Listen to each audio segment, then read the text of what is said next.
Find the derivative of the function f of x is equal to square root of x.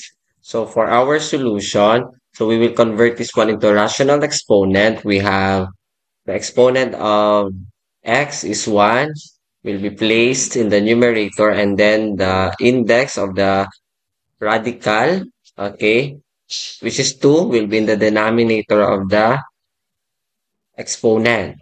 So to continue, we will identify here the n, which is the exponent, which is 1 half, because we will use this one in our formula for the derivative. So f prime of x is equal to the n times x raised to the power of n minus 1.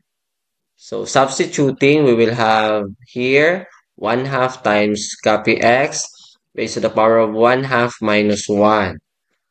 Further, this is the same as 1 half times x. So 1 half minus 1. So that is negative 1 half.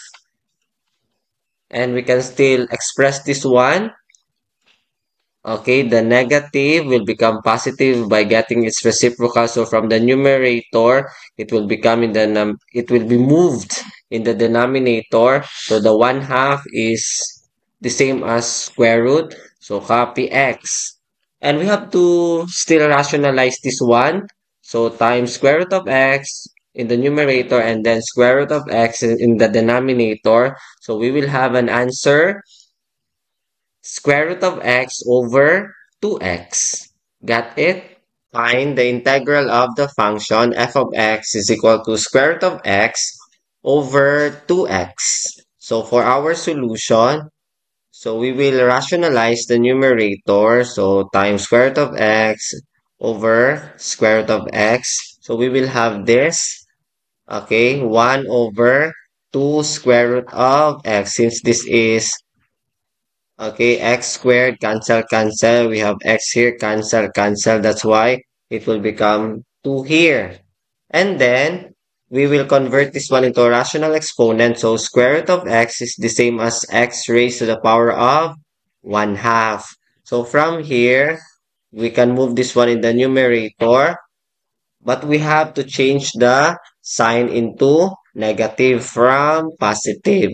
So, from here, we can express this one or we can continue with finding the integration. So the integral of 1 half x raised to the power of negative 1 half with respect to x. So we can move the constant.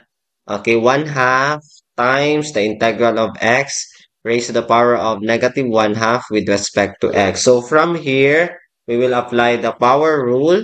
So 1 half times the quantity x raised to the power of negative 1 half. Then add 1, so plus 1. So this 1 will be copied in the denominator by the power rule. So negative 1 half plus 1. So from here, we can simplify. Since this is 1 half, this is 1 half, reciprocal, it will become 2. Copy, cancel, cancel. So we have x raised to the power of 1 half is the same as square root of x. And we have to add the constant of integration. So we have here plus c. Got it?